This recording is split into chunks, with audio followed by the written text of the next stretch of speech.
I'm Jessica Rigo. I'm the Executive Director at the Brandywine YMCA in Coatesville, up on the hill. This is? I'm Christian Christopher. I am the Wellness and Youth Sports Director at the Brandywine YMCA. We're here to talk to you today about potential summer sports programming for our Coatesville youth. Here's our ask.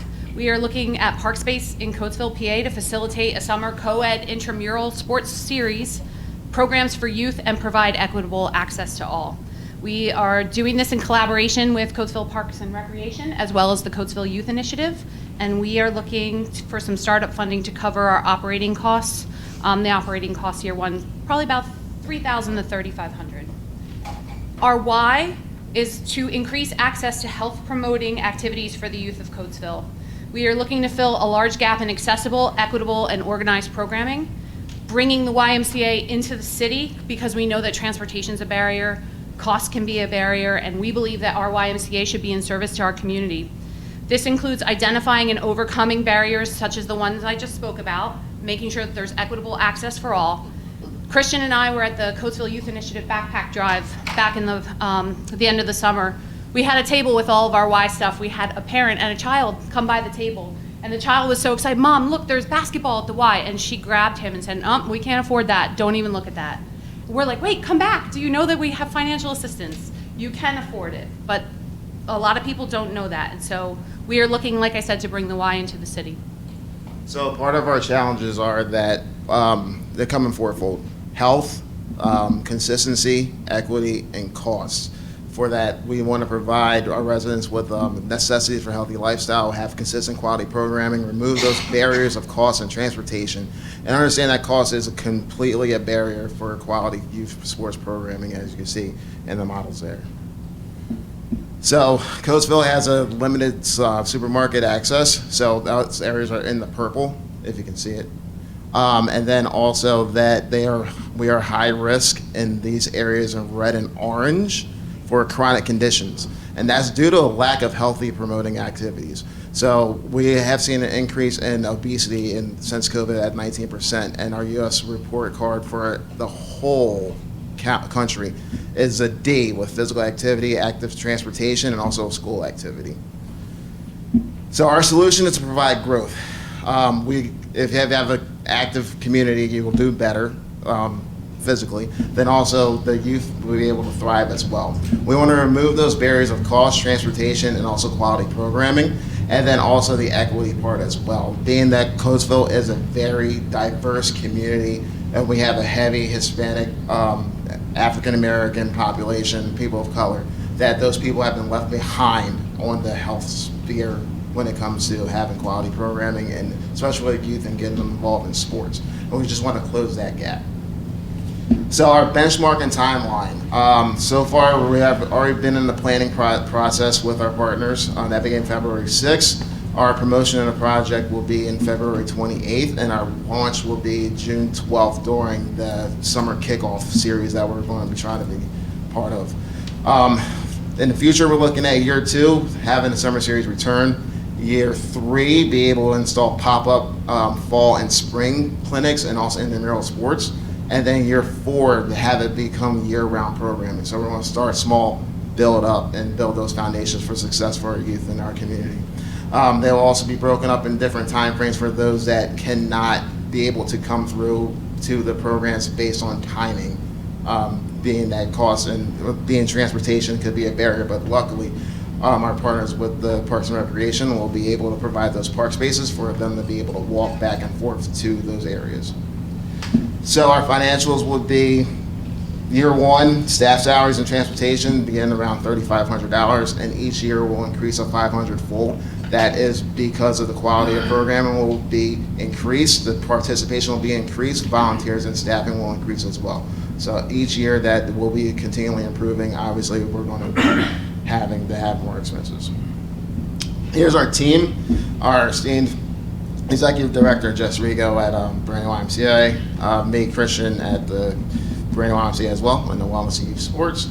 Helen, she is at the Coatesville Youth Initiative, and Mr. Jenny Livingston, works with the Coatesville Parks and Rec and also a community advocate.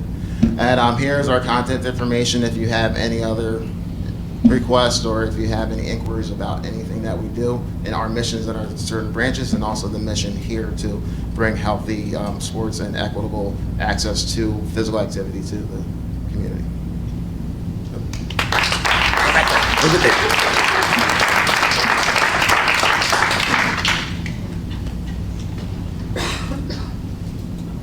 Still working, not working, but I'm Don't worry about it. Just talk about it. stringing to. Great presentation. Thanks very much.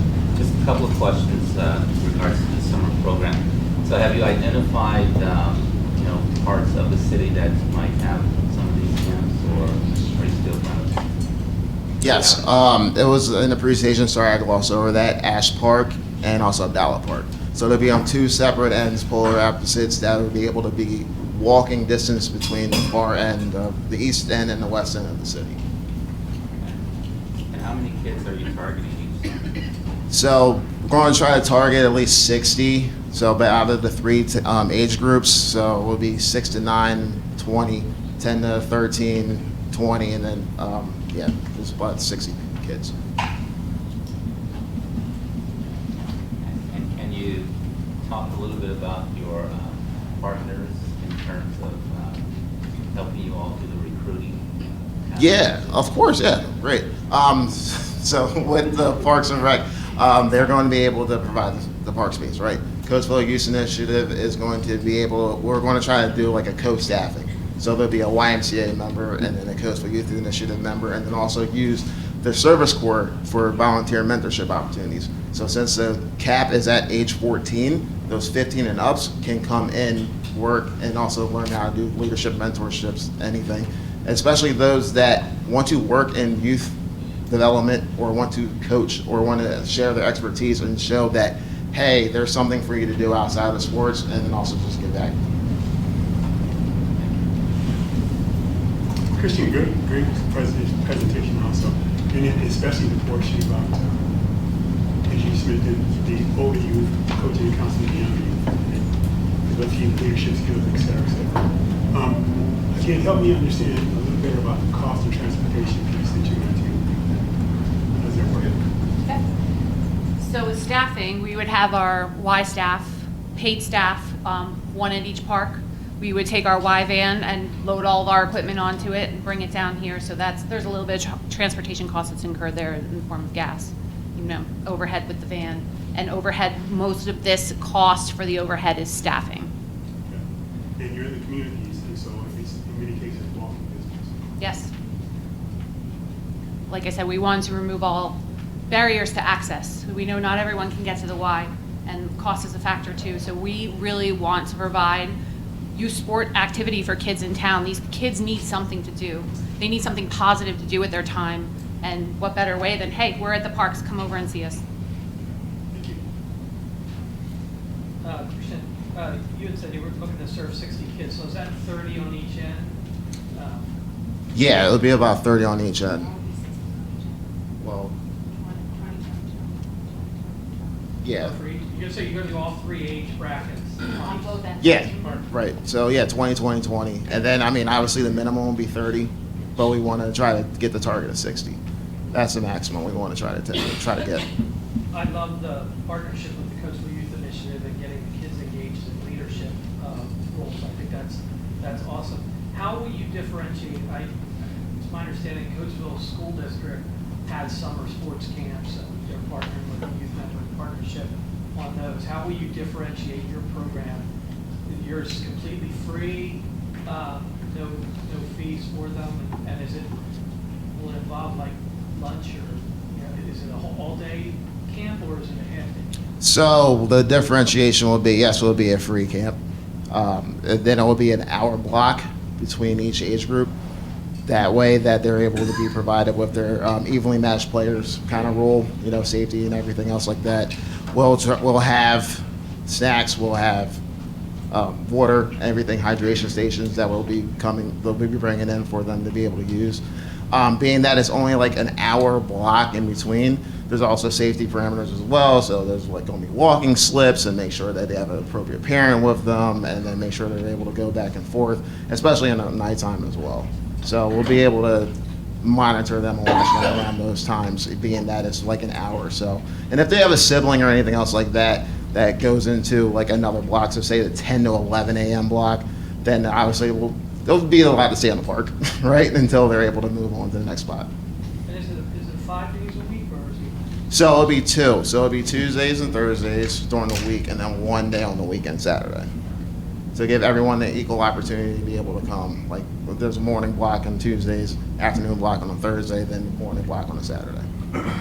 Is this the first time that you guys have ever done this Yes. in this fashion? Yes, and I think it's important to note, just to touch on Chris's point, with the camps at the high school, this would not be in competition with those camps at all. Those camps are designed for the kids that are already in that sport.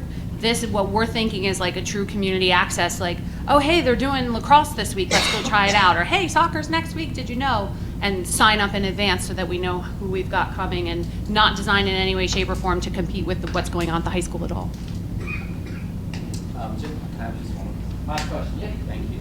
So at the end of the day, what's your main objective? And is there going to be any follow-up, or is this a type of summer program where you can do follow-up with something? Follow-up. In terms of, they go through a program in the summer and then they go back to school. Is anyone going to track them? Is anyone going to follow up and try to maybe engage in things when they're back in school?